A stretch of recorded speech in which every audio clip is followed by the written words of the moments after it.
ketenaga kerjaan, pengangguran, dan tantangan dunia kerja di era otomatisasi.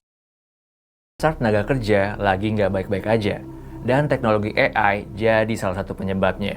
Kita udah dengar banyak ramalan bilang kalau AI bakal ngambil alih banyak posisi. Pasar tenaga kerja lagi nggak baik-baik aja, dan teknologi AI jadi salah satu penyebabnya. Kita udah dengar banyak ramalan bilang kalau AI bakal ngambil alih banyak posisi pekerja. Dalam revolusi industri generasi keempat atau industri 4.0, sejumlah pekerjaan manusia akan digantikan dengan komputer. Sayangnya, ramalan itu beneran kejadian. Teknologi kecerdasan buatan udah diadopsi oleh banyak perusahaan di berbagai industri. Pemutusan hubungan kerja pun tak terelakkan. Nggak berhenti sampai situ, teknologi AI yang berkembang pesat banget selama beberapa tahun terakhir jadi disrupsi besar buat pasar tenaga kerja dunia. Makanya banyak banget orang susah nyari kerja sekarang. Seberapa parah sih disrupsi yang dibuat sama teknologi AI? Apakah benar AI ini bakal semakin ngebuat pasar tenaga kerja berdarah-darah?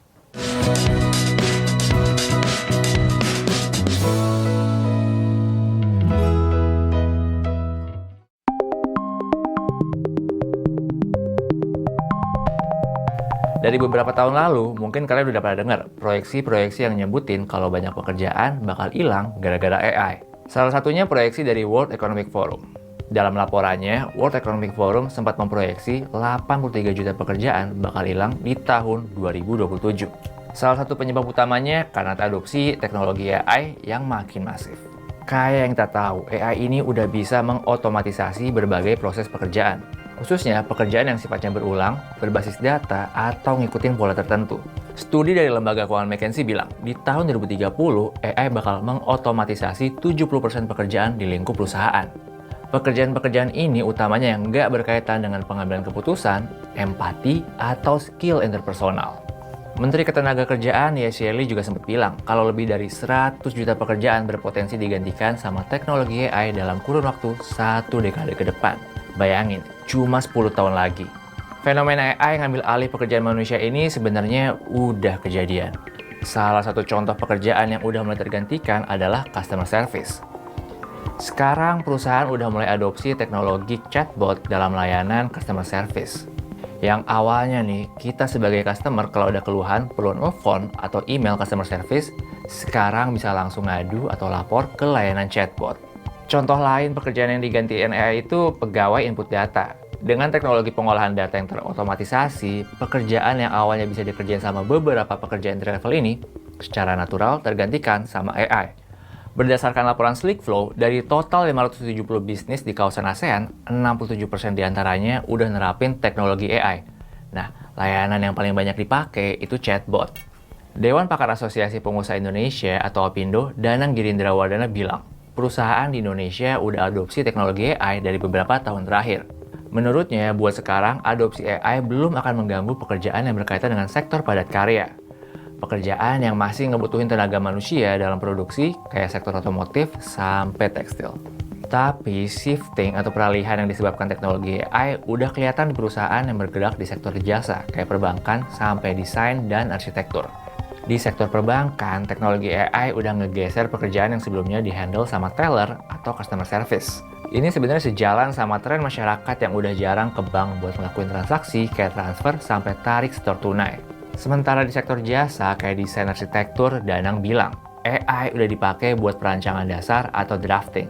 Kerjaan ini biasanya dilakuin sama tenaga kerja di tingkat awal atau entry level. Adopsi teknologi AI yang menggantikan pekerjaan inilah yang akhirnya menciptakan disrupsi pasar tenaga kerja.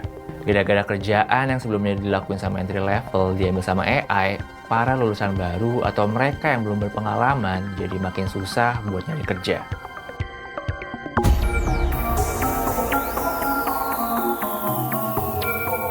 Belakangan emang kita sering banget dengar keluhan kalau lulusan baru itu makin susah nyari kerja.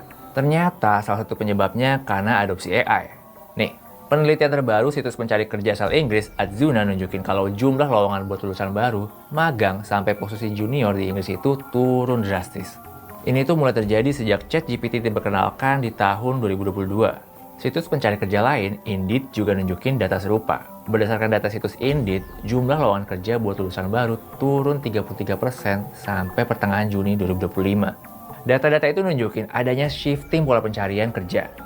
Alih-alih merekrut tenaga kerja buat posisi entry level terkait pekerjaan sifatnya rutinitas, perusahaan lebih milih buat pakai AI. Kalau kita lihat laporan World Economic Forum lagi nih, 40% pelaku usaha ngaku bakal ngurangin tenaga kerjanya karena otomatisasi yang dilakuin sama AI. Yang paling banyak kena kerjaan di level mana? Entry level. Sejumlah perusahaan besar pun udah ngaku bakal ngurangin tenaga kerja dan stop pembukaan lapangan kerja baru. Kayak raksasa teknologi IBM dan Microsoft. Tapi kebutuhan pekerja di level menengah atau manajerial ke atas diproyeksi masih tetap tinggi. Karena di level ini pekerjaannya emang butuh penilaian dan keputusan dari manusia. Nah, fenomena ini tentu bakal jadi masalah. Gimana caranya lulusan baru bisa dapat kerjaan kalau lowongan di entry level turun? Mau nyari kerja, tapi persyaratannya perlu pengalaman kerja minimal 2 tahun. Ya, akhirnya lulusan baru ini nggak terserap dan terjadilah backlog. Padahal sebelum AI kian masif diadopsi, nyari kerja aja udah susah banget. Serapan tenaga kerja buat sektor formal itu terus turun dari tahun ke tahun. Gimana nanti perusahaan semakin ngurangin pembukaan kerja di level awal karena pakai AI? Direktur Ekonomi Digital Selios, Nailul Huda pun membenarkan adopsi AI bakal nyiptain semacam gejolak di pasar tenaga kerja nasional. Dalam jangka pendek, banyak tenaga kerja yang belum beradaptasi sama teknologi nggak bakal terserap sama industri. Pihak pengusaha pun bilang tidak terserapnya banyak tenaga kerja di tengah adopsi AI yang makin masif, jadi nggak terhindari. Soalnya, perusahaan tentu perlu mempertimbangkan rasio biaya operasional terhadap output yang dihasilkan. Dengan adanya AI, perusahaan bisa menghemat biaya operasional untuk pekerjaan yang sebelumnya harus dikerjain sama beberapa pekerja entry level. Terus gimana dong nasib lulusan baru atau tenaga kerja yang minim pengalaman?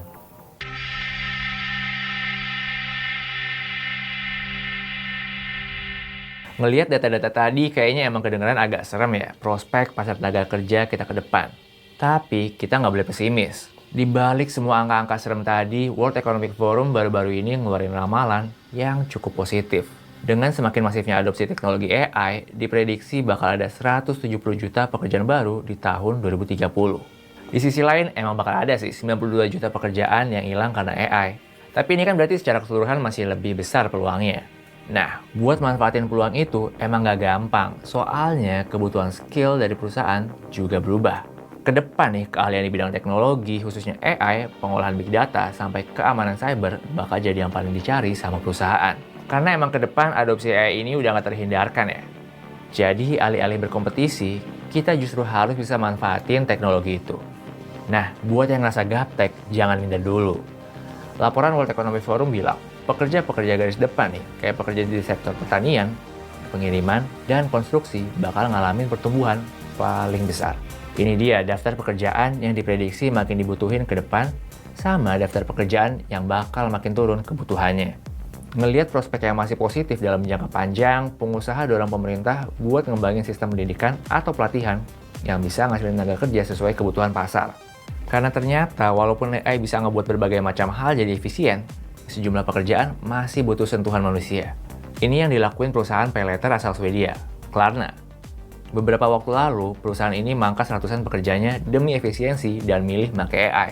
Bener sih, karena bisa hemat puluhan juta dolar. Tapi ternyata CEO Klarna ngakuin, kalau beberapa pekerjaan kayak customer service lebih baik kalau dikerjain dengan sentuhan manusia. Klarna pun berencana ngerekrut pekerja lagi, tapi dengan penyesuaian pola kerja.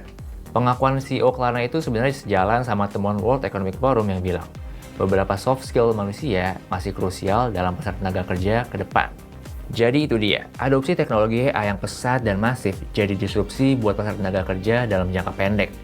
Peran